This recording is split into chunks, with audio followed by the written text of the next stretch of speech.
Una lectura de Epístola de San Pablo de los Galatas.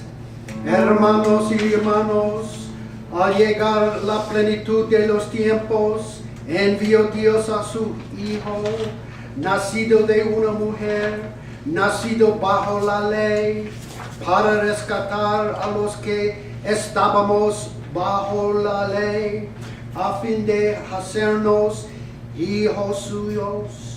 Puesto que ya son ustedes hijos, Dios envió a sus corazones el espíritu de su Hijo, que clama Abba, es decir, Padre.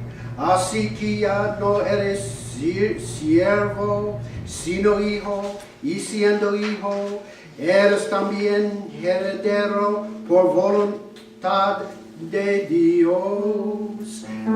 La palabra del Señor.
And the infant lying in the manger. When they saw this, they made known the message that had been told them about this child. All who heard it were amazed by what had been told them by the shepherds. And Mary kept all these things, reflecting on them in her heart. Then the shepherds returned, glorifying and praising God for all they had heard and seen, just as it had been told to them. When 8 days were completed for his circumcision, he was named Jesus, the name given him by the angel before he was conceived in the womb. The Gospel of the Lord. Praise to you, Lord Jesus Christ.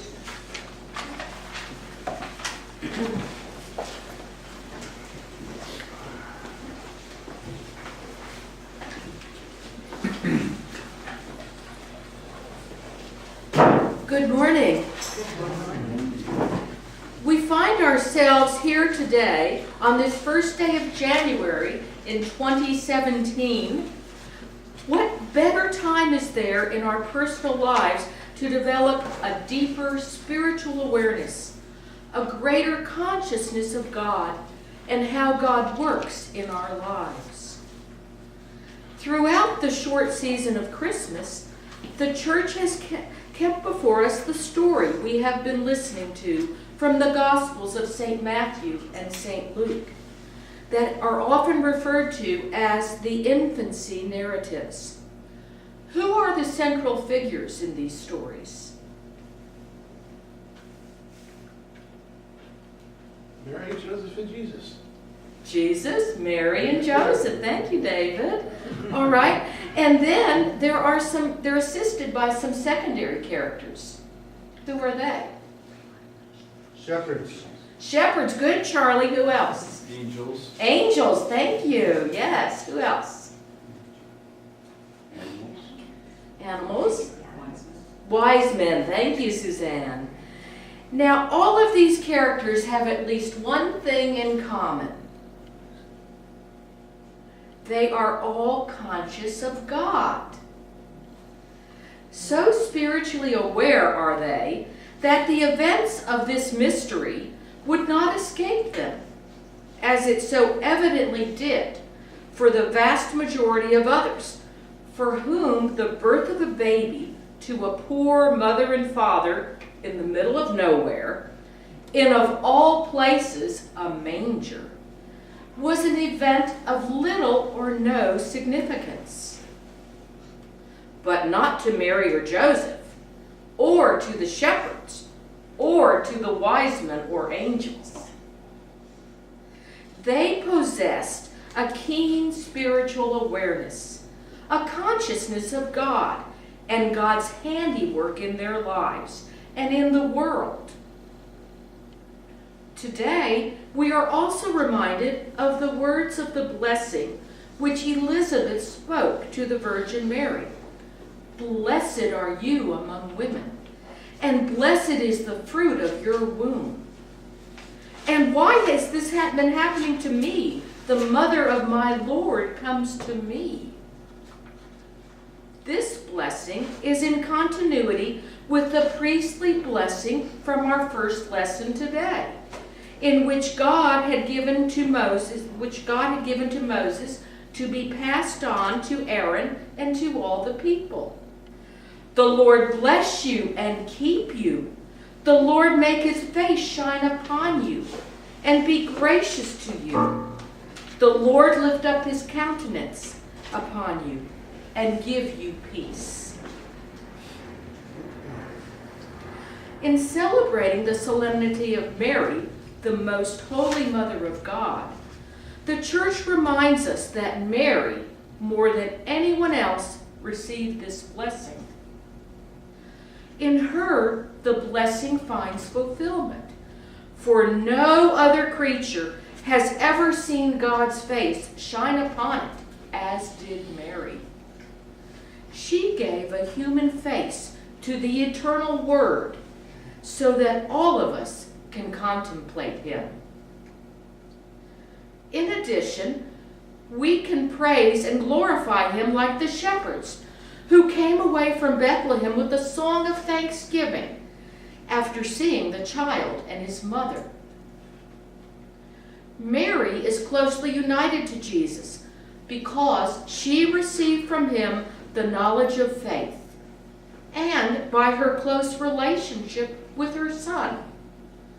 The Blessed Virgin is the woman of faith who made room for God in her heart and in her plans.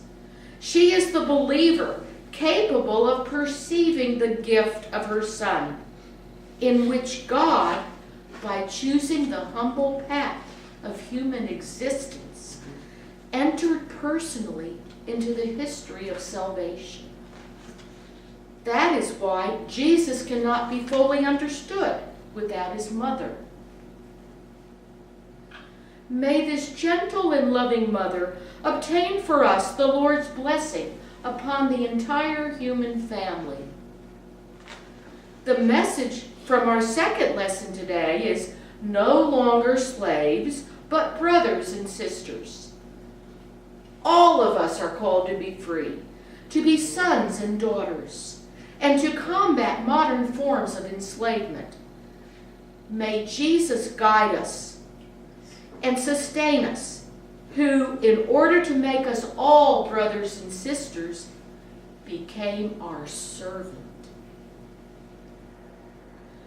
In today's gospel, we hear that the shepherds went in haste to Bethlehem and found Mary and Joseph and the child, and then they went to tell others. They were the first evangelists, the first missionaries. All the while, Mary, the mother of Jesus, reflected upon these things in her heart. She would forever possess a deep spiritual awareness of the divine plan of God. Now, developing our own spiritual awareness in today's world will not be an easy task, because so much in our world works against it. Our busyness, our work, our sense of what the future may hold, especially with our next president. But the challenge is before us nonetheless.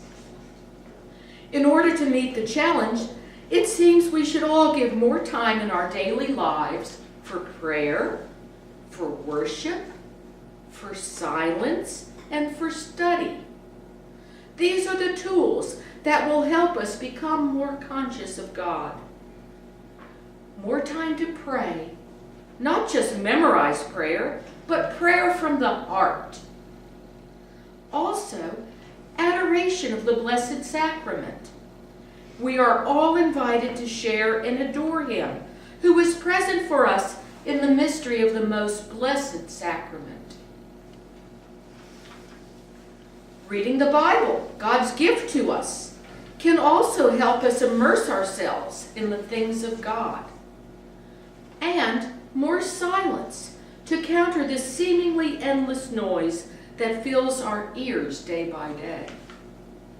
This will help us find balance and spiritual equilibrium in our hectic world. These are the pathways to greater depths of spiritual awareness and consciousness of God. They are the paths walked by Mary, by Joseph, by the shepherds and the angels and the wise men, who were so observant and attuned to God. Let us be more like them in this new year. And in doing so, the Lord will bless us and keep us. The Lord will let His face shine upon us and be gracious to us. The Lord will look kindly upon us and give us His peace. Amen. Thank you. Please stand for the creed. Love of us with work.